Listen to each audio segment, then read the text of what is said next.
వి gold trusted gold buyers తాకట్టులో ఉన్న బంగారాన్ని విడిపించి ఈ రోజు ఉన్న మార్కెట్ ధరకే కొనబడును. మరిన్ని వివరాలకు సంప్రదించండి 77107720.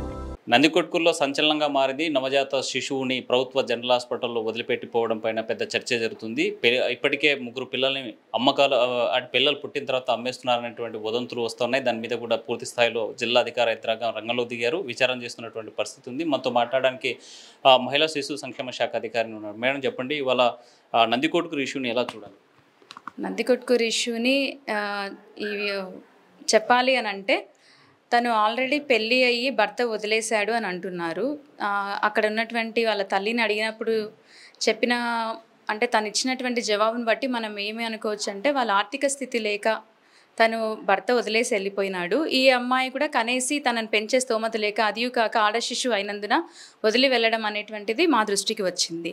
మీరు అన్నట్టుగా అమ్మకాలు అనేటువంటివి అయితే మా దృష్టికి అయితే రాలేదు. వచ్చినచో ఖచ్చితంగా చట్టపరంగా చర్యలు అయితే తీసుకుంటాము. అంటే ప్రైమరీగా ఒక డిస్కషన్ జరుగుతుంది. అసలు అమ్మాయికి పెళ్లి కాలేదు, పెళ్లి కాకుండా ఇలాంటి వ్యవహారం జరుగుతుంది అనేటువంటి మీ ఇన్వెస్టిగేషన్లో ఏంది?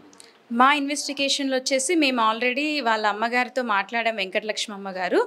ఆవిడ చెప్పింది ఏంటి అని అంటే, అమ్మాయి ఇది 2వ కాన్పు, 1వ కాన్పు ఒక మగ శిశువు పుట్టారు, మగ శిశువు పుట్టిన వెంటనే ఆరోగ్యం బాగలేనందున చనిపోయాడు అని చెప్పారు. ఇప్పుడు అమ్మాయి పుట్టింది అని అన్నారు. అంటే యువతి సంబంధించి లోకల్ అంటే వాళ్ళ సొంతూరు ఏది, అసలు ఏం చేస్తూ ఉంటారు? ఏమన్నా తన సొంతూరు వచ్చేసి కొనిదెల అండి. అక్కడ చిన్న చిన్న పనులు చేసుకుంటూ బ్రతుకుతూ ఉంటారు వాళ్ళు. అంటే తను చెప్పిన రీతి ఏంటి అంటే, ఆల్రెడీ ఈ అమ్మాయి వెళ్ళిపోయి పెళ్లి చేసుకుంది అని చెప్పింది అనమాట ఆ తల్లిగారు. సో కాబట్టి ఇక్కడ ఏమవుతుందంటే, వెళ్ళిపోయి చేసుకోవడం అంటే అలోపుడు కేసు కింద మనము ట్రీట్ చేయొచ్చు దీన్ని. వెళ్ళిపోయి చేయడం అంటే పిల్లలలో సరైన అవగాహన లేకపోవటము, చిన్న వయసులోనే వెళ్ళిపోవటం, అట్రాక్ట్ అవటం. అంటే మనం ఇంకో కోణంలో తీసుకుంటే, తల్లిగారు చెప్పింది ఏంటి అంటే, ఆ అబ్బాయికి మానసిక స్థితి సరిగా లేదు అని.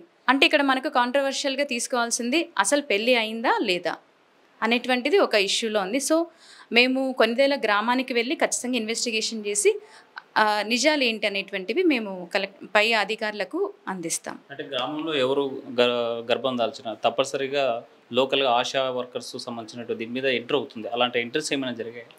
యాక్చువల్గా ఇది కూడా మాట్లాడామండి.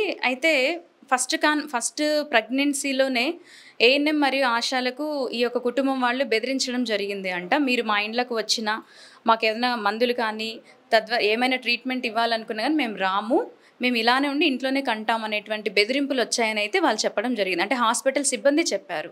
ఎవరన్నటువంటిది మనకు తెలియదు, కానీ ఇలా బ్లాక్మెయిల్ చేశారు, మేము ఒకళ్ళు రిజిస్ట్రేషన్ చేసుకోవాలన్నా కానీ అక్కడికి రానివ్వలేదు ఇంటికి అనేటువంటి ఊహాగానాలు అయితే ఉన్నాయి. అంటే ఇలాంటి బెదిరింపు చేశారు కాబట్టి మేము ఇన్ఫర్మేషన్ ఇవ్వలేకపోయామని చెప్పి ఆ పై అధికారుల దృష్టికి ఏమైనా తీసుకెళ్లారా ఆశా వర్కర్లు? అది అంటే మేము next we have to conduct investigation. ఇది జస్ట్ నిన్న ఈవినింగే జరిగింది కాబట్టి మా దృష్టికి వచ్చినవి ఇవ్వండి. మేము ఫర్దర్గా ఆ డిపార్ట్మెంట్ అంటే హెల్త్ డిపార్ట్మెంట్ మరియు పోలీస్ డిపార్ట్మెంట్ వారి సహకారంతో ఇంకొంచెం ఇన్వెస్టిగేషన్ చేసి అసలు ఏం జరిగింది అక్కడ, ఇంతకీ మ్యారేజ్ అయ్యిందా లేదా, మ్యారేజ్ అయ్యింటే భర్త ఎక్కడున్నాడు, మిగతా డీటెయిల్స్ అన్నీ మేము ఇన్వెస్టిగేషన్ చేసి తీసుకుంటామండి. మ్యారేజ్ కాకుండా ఇలా 3 డెలివరీస్ అయ్యాయని ఇప్పుడు ఏదైతే జరుగుతుందో, ఇలా సిచ్యువేషన్ ఉన్నటువంటి వాళ్ళకి ఎలాంటి కండిషన్లో ఏ యాక్షన్ ఉంటుంది? మ్యారేజ్ కాకుండా ఉంటే అని అంటున్నారా మీరు? ఇక్కడ యాక్చువల్గా అయితే మదర్ మ్యారేజ్ అయిందనే చెప్తుంది. ఓకే, మీరు అన్నట్టుగా మ్యారేజ్ అవ్వని పక్షంలో ఇలా గర్భం దాల్చడం అనేటువంటిది నేరము. 18 ఏళ్ల లోపు అమ్మాయి ఇలా గర్భం దాల్చింది అంటే చట్టపరంగా పోక్సో యాక్ట్ కింద మనము నమోదు చేయడం జరుగుతుంది. అలాగే ఒకవేళ 18 ఇయర్స్ కాకుండా ఉన్నట్లయితే, అబోవ్ 18 అయితే వాళ్ళని రేప్ కేసు కింద ఫైల్ చేసి కన్సర్న్ ముద్దాయిని మనము పట్టుకొని అతని మీద కేసు ఫైల్ చేసి జైలు శిక్ష, అంటే అది తర్వాత చట్టం ఇన్వాల్వ్ అవుతుందండి. మనం కాదు, కానీ మనం ఎంతవరకు ఉన్నా కానీ ఆ అమ్మాయిని బిలో 18 అబోవ్ 18 చూస్తాం. బిలో 18 అయితే పోక్సో చట్టం అట్రాక్ట్ అవుతుంది కాబట్టి ముద్దాయిని కనుక్కొని మనము ఎఫ్ఐఆర్ చేయించడానికి వీలు జరుగుతుంది. యువతి వాళ్ళ కుటుంబము కొనిదెల్లోనే ఉంటుందా, లేకపోతే ఇంకేమైనా పనుల కోసం ఎక్కడైనా ప్రాంతాలకు వెళ్తూ ఉంటారా? మాకు ప్రిలిమినరీ ఇన్ఫర్మేషన్ వచ్చిన ప్రకారము యువతి వాళ్ళు కొనిదెల గ్రామంలోనే ఉంటున్నారని చెప్పారండి. సో మేము మా టీంని మా యొక్క ప్రాజెక్ట్ డైరెక్టర్ లీలా మేడం గారి ఆధ్వర్యంలో టీంని కూడా పంపించడం జరిగింది. వాళ్ళు టోటల్ ఇన్వెస్టిగేషన్ చేసుకున్నాక మాకు ఫైనల్ నివేదిక అనేటువంటి సమర్పిస్తారు. అది మేము మా అధికారులకు సమర్పిస్తాం. తెలంగాణకి ఏదో వలసపోతారు, అక్కడ పనులకు వెళ్తున్నారు, అక్కడ కూడా ఇలాంటి ఇష్యూస్ జరిగాయి అనేటువంటిది ఒక డిస్కషన్ నడుస్తూ ఉంది. దీంట్లో వాస్తవం ఏముంటే మీ ఇన్వెస్టిగేషన్ ఏంటి? సో ఎన్నో ఇప్పుడు ఒకటి ఏదైనా ఇష్యూ నడిచింది అన్నప్పుడు కంబైన్డ్గా కొన్ని చెప్తూ ఉంటారు. అయినప్పటికీ కూడా మేము సదరు శివమ్మ అంటే డెలివరీ అయినటువంటి మదర్ వాళ్ళ అమ్మతోనే మాట్లాడడం జరిగింది ప్రత్యక్షంగా. తను చెప్పిన ప్రకారం అయితే తనకి 2 పిల్లలే అని, వాళ్ళు ఉండేది కూడా కొనిదెల గ్రామంలోనే అని కూడా చెప్పింది.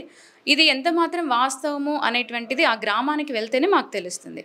సో పోలీసు యొక్క సహకారంతో, పోలీస్ డిపార్ట్మెంట్ గారి యొక్క సహకారంతో, అలాగే వెల్ఫేర్ డిపార్ట్మెంట్ మా టీం కూడా అక్కడికి వెళ్ళి అప్రోచ్ అయ్యి ఇంతకీ వాళ్ళు ఉన్నారా లేదా అనేటువంటిది అక్కడ ఉన్న పంచాయత్ సెక్రటరీ మిగతా లైన్ డిపార్ట్మెంట్స్తో కలిసి మేము ఈ కేసుని ఖచ్చితంగా ఇంట్రాగేషన్ మరియు ఇన్వెస్టిగేషన్ చేసి సమర్పించగలం. ప్రజెంట్ మదర్ కండిషన్ కానీ ఆ బేబీ కండిషన్ కానీ ఎలా ఉంది?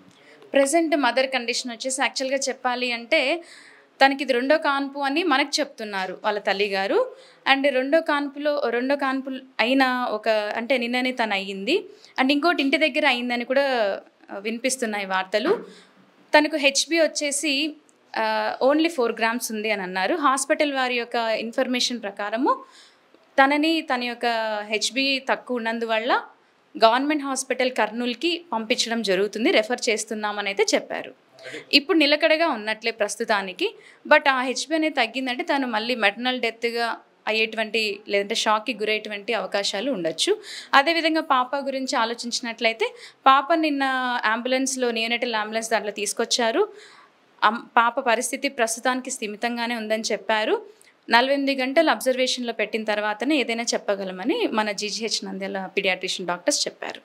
ప్రైమరీగా మీ ఇన్వెస్టిగేషన్లో విక్రయాలు జరగలేదని చెప్తా ఉన్నారు, కానీ పూర్తి స్థాయి ఇన్వెస్టిగేషన్లో విక్రయాలు జరిగాయి, కంపల్సరీగా 3 అమ్మేశారు ఈ పిల్లలు అని చెప్తే ఎలాంటి యాక్షన్ ఉంటుంది? అలాంటి ఖచ్చితంగా అండి, చట్టం ప్రకారము ఇట్లా విక్రయాలు జరిగినప్పుడు అడాప్షన్ రెగ్యులేషన్స్ యాక్ట్ 2022 ప్రకారము వాళ్లకు జైలు శిక్ష అనేటువంటిది ఖచ్చితంగా పడుతుంది, జరిమానా కూడా ఉంటుంది.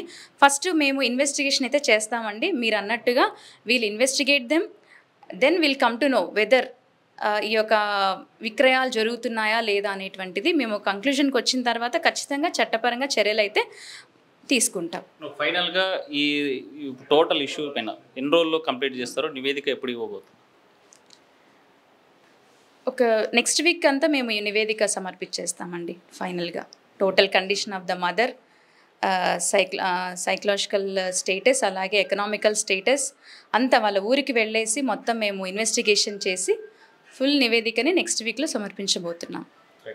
పెళ్లి కాకుండానే విక్రయాలు జరుగుతున్నాయనేటువంటి పైన పూర్తి స్థాయి దర్యాప్తు చేస్తాము. తప్పనిసరిగా దీంట్లో ఇప్పటికే ప్రైమరీగా వస్తున్నటువంటి సమాచారం ప్రకారము వివాహం అయింది, తను వదిలి వెళ్ళిపోయాడు అనేటువంటిది ప్రాథమిక సమాచారంలో తేలింది. కానీ పూర్తిస్థాయి దర్యాప్తులోకి పెళ్లి కాకుండా ఇలా విక్రయాలు జరిగి ఉన్నా, లేకపోతే పెళ్లి అయిన తర్వాత కూడా విక్రయాలు జరిగి ఉన్నా తప్పనిసరిగా చట్టం ప్రకారం చర్యలు తీసుకుంటాం.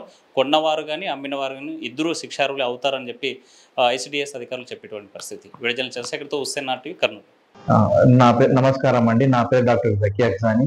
నేను ఇక్కడ నందికొట్కూరు సిహెచ్సి గవర్నమెంట్ హాస్పిటల్లో మెడికల్ ఆఫీసర్గా పనిచేస్తున్నాను.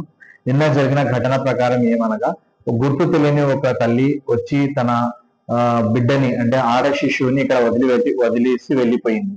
సో దాని గురించి మా హాస్పిటల్ సిబ్బంది వచ్చి నాకు చెప్పగానే, నాకు కబురు పెట్టిన వెంటనే నేను వెళ్ళి ఆ పాపని చూసి ఆ చిన్న శిశువుని ఎన్బిఎస్సిలో అడ్మిట్ చేసి తగిన ట్రీట్మెంట్ ఇచ్చి సిడిపిఏ వాళ్ళకి ఇన్ఫార్మ్ చేసి సో ఇలా జరిగిందని చెప్పి వాళ్ళకి ఇన్ఫార్మ్ చేస్తే వాళ్ళు వచ్చి వాళ్ళ ఇన్వాల్వ్మెంట్ చూపించి తర్వాత with the help of media and with the help of police తల్లిని కనిపెట్టి తీసుకొని వచ్చి ఇక్కడ అప్పచెప్పాక ఇక్కడ వాళ్ళని తనిఖీ చేయగా అది వాళ్ళ బిడ్డ అని తెలిసింది.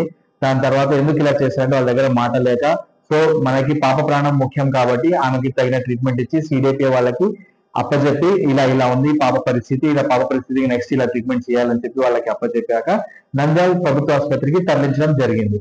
తర్వాత అక్కడ ప్రస్తుతానికి ఆడబిడ్డ ఆ నంద్యాల గవర్నమెంట్ హాస్పిటల్లో చికిత్స పొందుతుంది.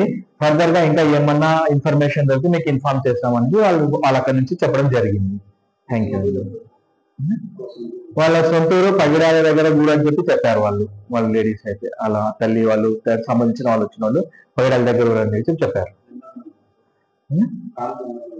ఇది 3వ కాన్పని. వాళ్ళ తల్లి ప్రకారం అయితే, తల్లి చెప్పిన ప్రకారం ఇది ఆమెకి 3వ కాన్పని చెప్పారు. ఇంతకుముందు ఇద్దరు కూడా ఆడపిల్లలు పుట్టే వాళ్ళనేమో అమ్మేసిన మధ్య చెప్పారు వాళ్ళు.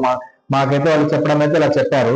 అది మరి ఎంతమంది నిజం అనేది వాళ్ళు తర్వాత పోలీసులు ఏమైనా తనిఖీ చేసి చూసి తర్వాత ఫర్దర్ గా ఇన్వెస్టిగేట్ చేస్తారని తెలిసింది. Local to global news at your fingertips. మీ చేతిలో ఒక ఆయుధం. Download R TV app. Media legend Ravi Prakash is back.